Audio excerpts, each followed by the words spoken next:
Claudio Jacqueline escribió una muy interesante nota a partir de lo de ayer que se llama La reforma laboral de Milei, el claro ganador de un juego de roles. Claudio, buen día, ¿cómo estás? Gracias por atendernos.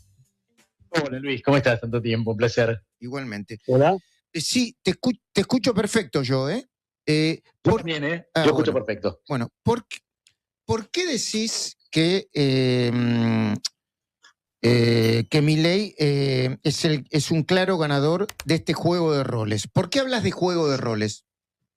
Bueno, me parece que ayer quedó claro el posicionamiento de cada uno de los actores en esto.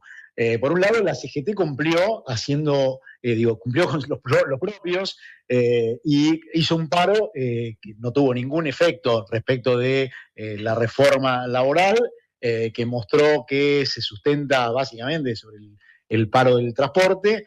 Pero cumplió con ese rol después de haber conseguido concesiones de parte del gobierno que son esenciales. Vos conocés como yo y hemos cubierto juntos temas gremiales, la relevancia que tiene el flujo de la caja y sobre todo la retención de los aportes por parte de las empresas para seguir sosteniendo un sistema que hoy está en crisis profunda y que sobre todo tiene un hueco, un agujero negro definitivamente, que son las obras sociales. Bueno, esto de alguna manera lo preservaron con esta reforma.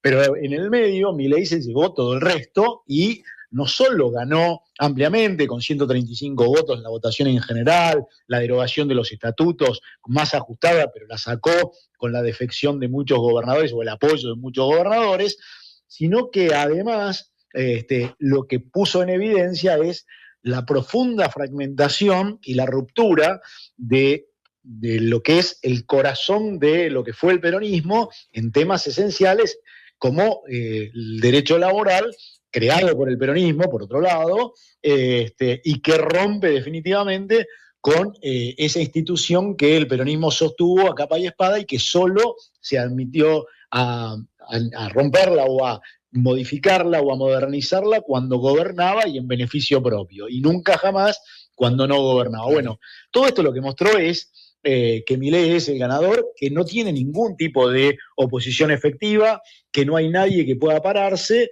y enfrente, aun cuando en estos días lo que habíamos visto es un clima de fondo que podía haber sido para otra época propicio para que algunas expresiones políticas y gremiales se pararan con más fuerza. Bueno, nada de todo esto ha ocurrido. Claudio, vamos a tener el privilegio en este vivo del Observador 107.9 de compartir esta charla, este diálogo con Ricardo Roa, editor de Clarín. Es un privilegio tener yo diría, dos de los grandes analistas de la Argentina al mismo tiempo. Los consultamos a ellos, por supuesto, antes de hacerlo y no tienen ningún inconveniente. Y en todo lo contrario. Muy bien. Viejos amigos. Bueno, Ricardo, buen día, ¿cómo va? ¿Qué decís, Luis? ¿Cómo te va, viejo? Bueno, acá tratando de analizar lo que pasó ayer. Viste que el presidente suele utilizar adjetivos rimbombantes, ¿no? Como histórico, ¿no? Como histórico. También se le puede llamar extraordinario en el sentido de que no es una aprobación ordinaria de una ley cualquiera, porque desde chiquitos nosotros venimos viendo cómo las proponían y rebotaban, ¿no, Ricardo? Mirá, comparto con lo que decía Claudio.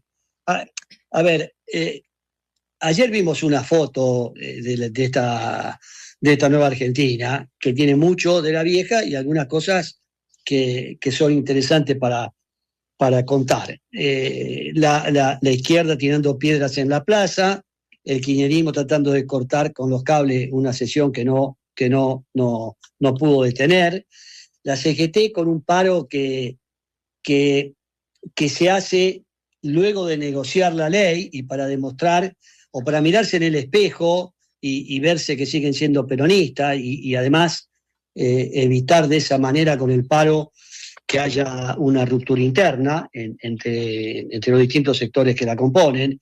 Y finalmente los gobernadores, que son un jugador nuevo en esta situación, porque hay un nuevo mapa de gobernadores que han dejado en soledad sobre todo al liderazgo de Cristina. Yo diría que claramente Milei es el ganador y Cristina es la gran derrotada. Las dos cosas respecto de la primera lectura política. La segunda es, como dice Claudio, esto no es cualquier ley, esto es reforma laboral. Siempre las reformas laborales, los intentos de reformar la legislación laboral fueron muy polémicas. Acordémonos, por ejemplo, de Alfonsín, que empezó con la ley Mucci, tratando de cambiar la estructura sindical y terminó con un ministro de Trabajo de la CGT, Alderete, el salteño, Luz y Fuerza, aplicando exactamente la política contraria y dándoles a los sindicalistas la ultraactividad, que fue central para mantener sin cambios la negociación colectiva. A Menem le pasó algo parecido.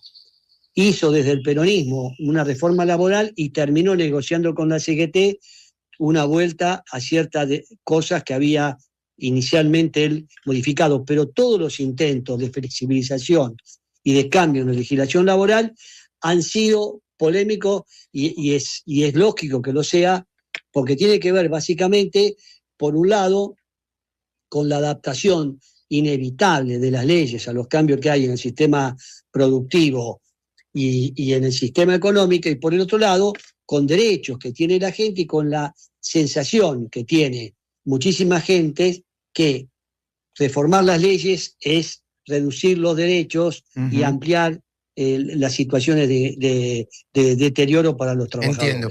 Ahora, Claudio, y luego la hago extensiva para Ricardo también. ¿Vos crees que esta ley va a tener efectos prácticos en el mundo del trabajo? ¿Podría generar más ocupación? Sabemos que de la noche a la mañana no, pero ¿podría generar más ocupación y podría mejorar la economía en términos generales? Bueno, a ver, yo creo que en lo inmediato, inclusive el gobierno lo admite, no, de ninguna manera. Por el contrario, lo que es muy probable y lo que vimos en FATE y por la cadena vinculada con actividades como esa y otras, lo que veremos es probablemente destrucción de empleo formal, por lo pronto, y registrado. Esto es lo más probable y lo admiten el gobierno y los sectores más cercanos al gobierno.